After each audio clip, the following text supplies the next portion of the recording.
Class 12 के रसायन विज्ञान अभ्यास 7 में आज हम लोग पढ़ेंगे सल्फर डाइऑक्साइड बनाने की विधि क्या है और उसके भौतिक गुण और रासायनिक गुण और इसका उपयोग कहाँ कहाँ किया जाता है, आज इस वीडियो में बताया जाएगा। तो पिछले भाग में हम लोग पढ़े थे सल्फर के यौगिक क्या हैं और सल्फर डाइऑक्साइड बनाने की प्रयोगशाला विधि क्या है और उसके भौतिक गुण क्या है, पिछले वीडियो में बताया जा चुका है।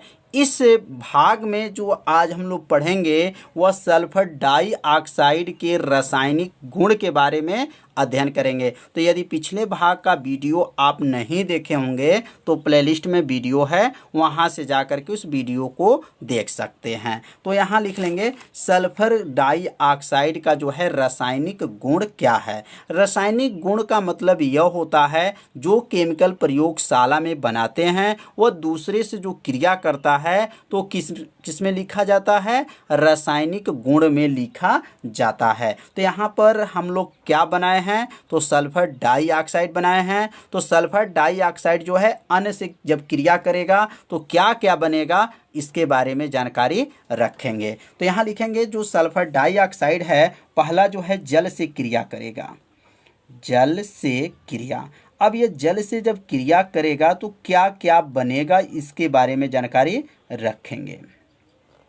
तो इसे अपने कॉपी में क्या कीजिए, नोट करते चलिए। तो यहाँ लिख लेंगे सल्फर डाइऑक्साइड, सल्फर डाइऑक्साइड,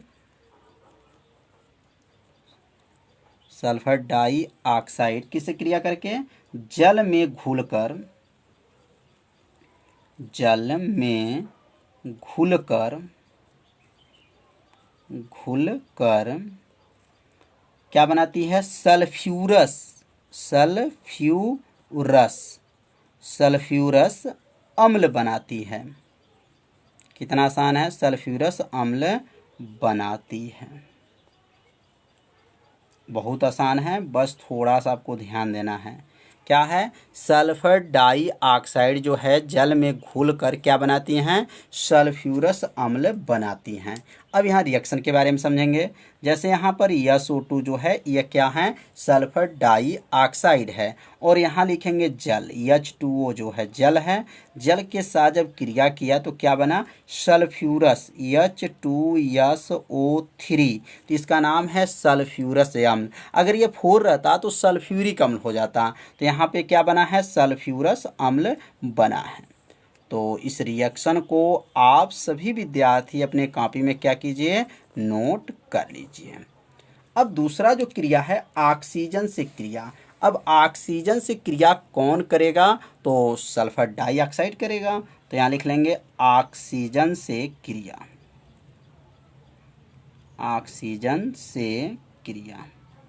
तो ऑक्सीजन से क्रिया जो है सल्फर डाइऑक्साइड करेगा तो क्या क्या बनेगा, अब यहाँ नोट करेंगे।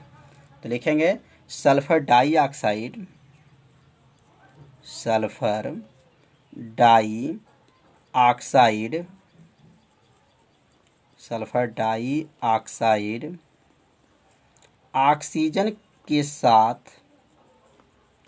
ऑक्सीजन के साथ क्रिया करके क्या बनाती हैं, क्रिया करके सल्फर ट्राई ऑक्साइड बनाती हैं, ऑक्साइड बनाती हैं। कितना आसान है, सल्फर डाइऑक्साइड जो है किससे क्रिया करके, ऑक्सीजन के साथ जब क्रिया करता है तो यहाँ लिखेंगे SO2, इसका नाम क्या है, सल्फर डाइऑक्साइड है। और यहाँ लिखेंगे ऑक्सीजन O2, जब इससे क्रिया करेगा तो क्या बनेगा, तो यहाँ बनेगा SO3। अब यहाँ संतुलित नहीं है तो यहाँ लिखेंगे, अगर 2 यहाँ लगा दें और यहाँ जो है 2 लगा दें तो यह सल्फर 2 हो गया और ऑक्सीजन 2 दूना 4 2 6 है और 2 तिहाई 6 है। दोनों पक्ष आपस में क्या हो गए हैं, बराबर हो गए हैं। तो यहाँ क्या बना है, तो सल्फर डाई ऑक्साइड जो है ऑक्सीजन के साथ जब क्रिया किया है तो क्या बना है, सल्फर ट्राई ऑक्साइड बना है। अब यहाँ लिखेंगे क्लोरीन से क्रिया। अब क्लोरीन से क्रिया करेगा तो क्या बनेगा, तो यहाँ लिख लेंगे क्लोरीन से क्रिया। तो क्लोरीन से जब क्रिया करेगा तो क्या बनेगा, तो यहाँ लिखेंगे SO2 मतलब सल्फर डाई ऑक्साइड SO2 किससे क्रिया करके, Cl2 से क्रिया करके, मतलब क्लोरीन से क्रिया करके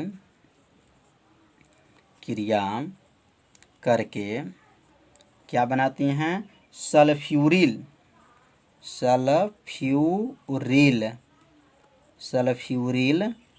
क्लोराइड बनाती हैं।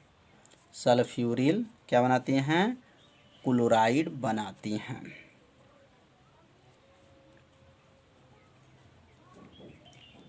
क्लोराइड बनाती हैं।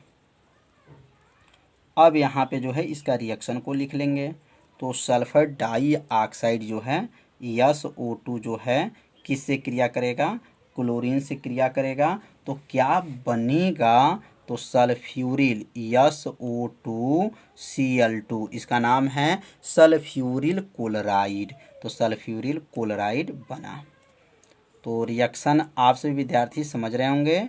तो SO2 का नाम क्या है, सल्फर डाई ऑक्साइड है, और Cl2 का नाम है क्लोरीन। जब मिला के गर्म किए तो यहाँ बना सल्फ्यूरिल क्लोराइड बना।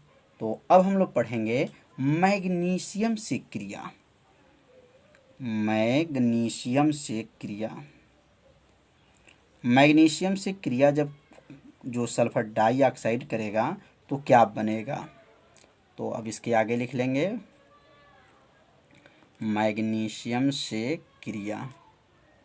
तो मैग्नीशियम से क्रिया करेगा तो क्या बनेगा, लिखेंगे sulphur dioxide, sulphur dioxide, sulphur dioxide जो है किससे क्रिया करेगा, sulphur die oxide magnesium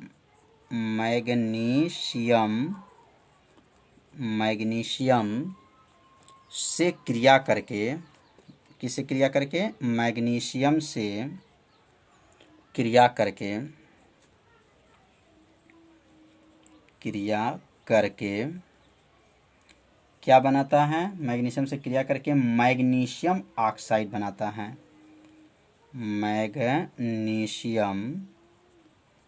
magnesium oxide बनाता है। कितना आसान है। जो मैग्नीशियम जो है, मैग्नीशियम से में कौन क्रिया करेगा, SO2 जो है सल्फर डाई ऑक्साइड इसको कहेंगे, और इसमें जो है मैग्नीशियम से क्रिया करेगा तो क्या बनेगा, तो मैग्नीशियम ऑक्साइड बनेगा, और उसके साथ जो है सल्फर भी बनेगा। अब यहाँ देखेंगे O कितना है, 1 है, और यहाँ O कितना है, 2 है। तो यहाँ पे जो है Mg कितना है, 1 है। तो यहाँ पर अगर 2 लगाते हैं तो 2 तो ऑक्सीजन हो गया, Mg 2 हो गया, तो यहाँ 2 लगा देंगे। अब दोनों पक्ष क्या हो गए, संतुलित हो गए। तो मैग्नीशियम से क्रिया करेगा तो क्या बनेगा, मैग्नीशियम ऑक्साइड बनेगा, और उसके साथ जो है सल्फर भी प्राप्त होगा। तो समझ में आ रहा होगा। अब जो है यहाँ पर फेरस से क्रिया, या आयरन भी लिख सकते हैं, फेरस से क्रिया। तो फेरस से क्रिया करेगा तो क्या बनेगा, तो यहाँ लिख लेंगे जो सल्फर डाई ऑक्साइड है वो किससे क्रिया करेगा, फेरस से। तो यहाँ लिखेंगे सल्फर डाई ऑक्साइड सल्फर के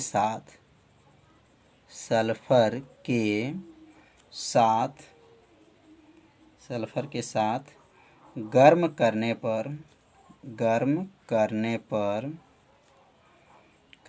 क्या बनेगा, तो यहाँ बनेगा फेरस ऑक्साइड बनेगा। क्या बनेगा, फेरस ऑक्साइड बनेगा। ऑक्साइड फेरस ऑक्साइड बनता है। अब यहाँ रिएक्शन लिख लेंगे। फेरस का सूत्र क्या होता है, Fe, और यहाँ लिखेंगे SO2 सल्फर डाइऑक्साइड, और Fe से जब क्रिया करेगा तो क्या बनेगा, FeO बनेगा, और उसके साथ जो है FeS बनेगा। तो अब यहाँ पे देखेंगे Fe कितना है, 2 है, और O जो है 2 है, यहाँ O जो है 2 है, इधर O 1 है। तो अगर यहाँ पे 2 लगा दें तो यहाँ देखेंगे Fe कितना हो गया, तो Fe जो है यहाँ पर, तो Fe 2 हो गया, लेकिन यहाँ ऑक्सीजन क्या है, यहाँ पे ऑक्सीजन 1 है, तो यहाँ पे अगर 2 लगाते हैं तो Fe 3 हो जाएगा। तो इसलिए यहाँ पे क्या लिखेंगे, Fe के आगे क्या लिख लेंगे, 3। तो यस 1 हो गया, O2 तो O के आगे 2 हो गया, Fe 3 है, Fe यहाँ 2 और 1 3 है, तो Fe यहाँ पे क्या है, 3 हो गया। तो दोनों पक्ष क्या हो गया, संतुलित हो गया। तो यहाँ जो है सल्फर डाइऑक्साइड किससे क्रिया किया है, फेरस से क्रिया किया है, तो फेरस ऑक्साइड भी बना है और फेरस सल्फाइड भी बना है। तो अब अगला समझेंगे। अब अगला जो लिखेंगे, हाइड्रोजन सल्फाइड से क्रिया, मतलब H2S से क्रिया। तो H2S से क्रिया कौन करेगा, तो यहाँ पे जो है सल्फर डाइऑक्साइड करेगा। तो यहाँ लिख लेंगे यह मतलब सल्फर डाइऑक्साइड, यह H2S से मतलब हाइड्रोजन सल्फाइड से क्रिया करके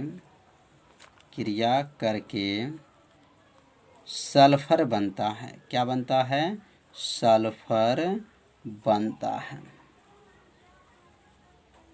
क्या लिखेंगे, सल्फर बनता है। तो अब यहाँ लिखेंगे सल्फर डाइऑक्साइड मतलब SO2 सल्फर डाइऑक्साइड, और यहाँ हाइड्रोजन सल्फाइड है। जब इसको क्रिया करेगा तो क्या बनेगा, तो यहाँ जो बनेगा सल्फर बनेगा और जल भी बनेगा। तो लिखेंगे यहाँ पर H2O बनेगा और यहाँ सल्फर बनेगा। अब संतुलित करने के लिए यहाँ 2 लगा देंगे और यहाँ जो है 2 लगा देंगे। तो अब यह क्या हो जाएगा, संतुलित हो जाएगा। यहाँ पे 2 नहीं लगेगा, थोड़ा सा मिस्टेक हो गया है, यहाँ 2 लगाएंगे तो 2 दूना 4, 2 दूना 4, और यस यहाँ पे ध्यान देंगे, यस यहाँ कितना है, तो यस जो है यहाँ पे जो है 1 है, और यहाँ यस देखेंगे आपका क्या है, यहाँ पे यस कितना है 1 है, और यहाँ यस देखेंगे यस के आगे 2 है और यस या 1 है, तो यस यहाँ पे 3 है, तो इसलिए यहाँ पे क्या लगाएंगे 3। तो अब क्या हो जाएगा, यह संतुलित हो जाएगा। तो समझ में आ गया होगा। इसे अपने कॉपी में क्या कीजिए, नोट करते चलिए। अब अगला जो है क्रिया किससे करेगा, तो अब यहाँ क्रिया लिखेंगे पोटेशियम पर मैग्नेट से जब क्रिया करेगा तो क्या बनेगा। तो यहाँ लिखेंगे पोटेशियम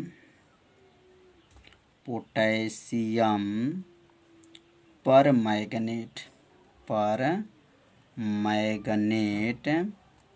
पोटेशियम पर मैग्नेट से क्रिया।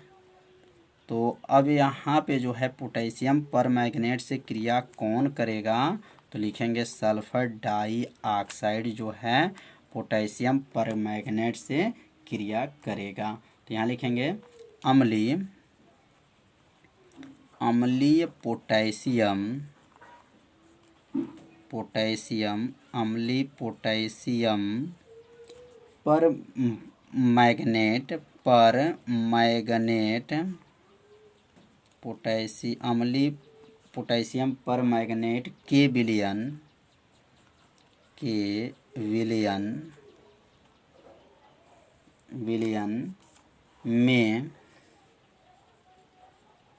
में SO2 गैस विलयन में SO2 गैस SO2 से क्रिया करके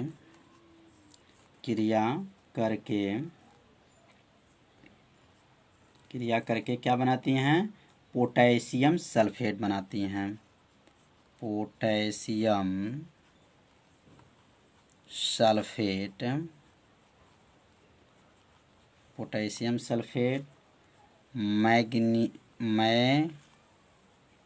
मैग्नीज मैग्नीज सल्फेट तथा सल्फ्यूरिक अम्ल बनाती हैं।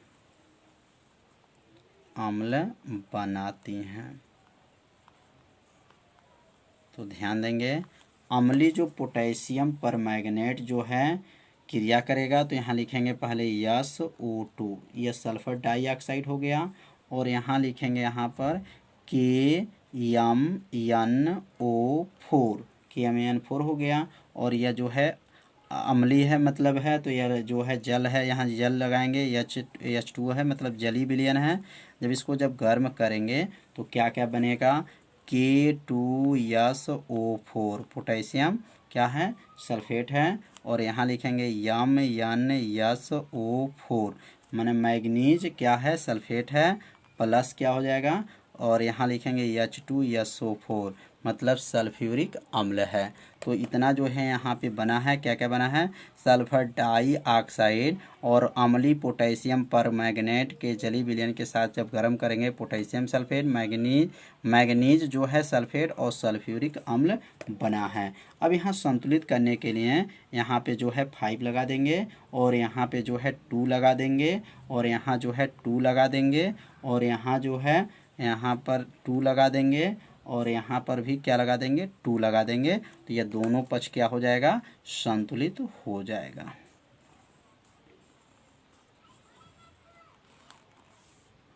तो समझ में आ गया होगा कि यहाँ पे क्या क्या बना है।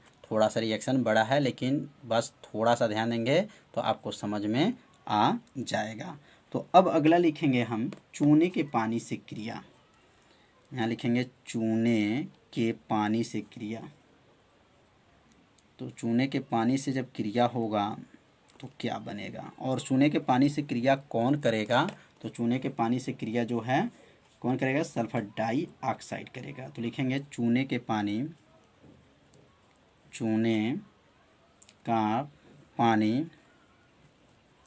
पानी दूधिया हो जाता है। क्या हो जाता है, दूधिया हो जाता है।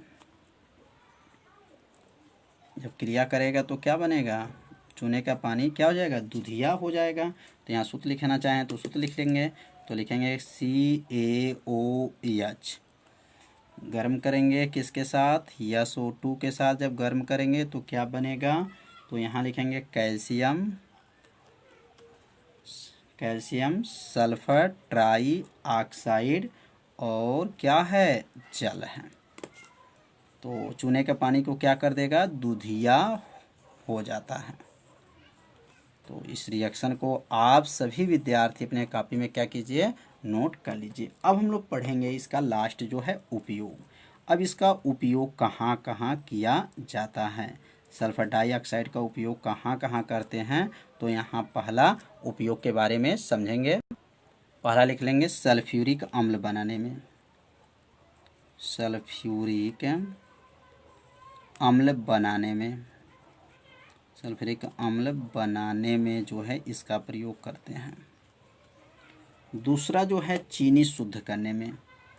चीनी को शुद्ध करने के लिए कौन से गैस का प्रयोग करेंगे, तो चीनी शुद्ध करने में जो है सल्फर डाइऑक्साइड गैस का प्रयोग करते हैं, चीनी शुद्ध करने में। और तीसरा जो लिखेंगे कीटाणुनाशक के रूप में, लिखेंगे यहाँ पर कीटाणुनाशक के रूप में।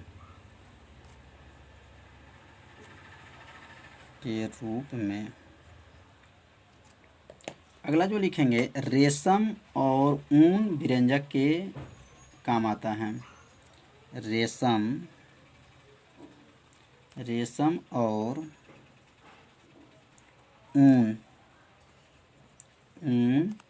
विरंजक मतलब रंग उड़ाने में, विरंजक के रूप में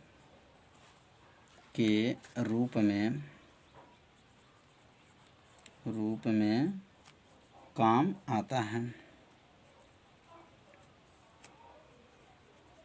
काम आता है। अब पांचवा जो समझेंगे, पांचवा उपयोग क्या, आक्सीकारक के रूप में, आक्सीकारक के रूप में, आक्सीकारक के रूप में। छठवां जो है अपचाय के रूप में,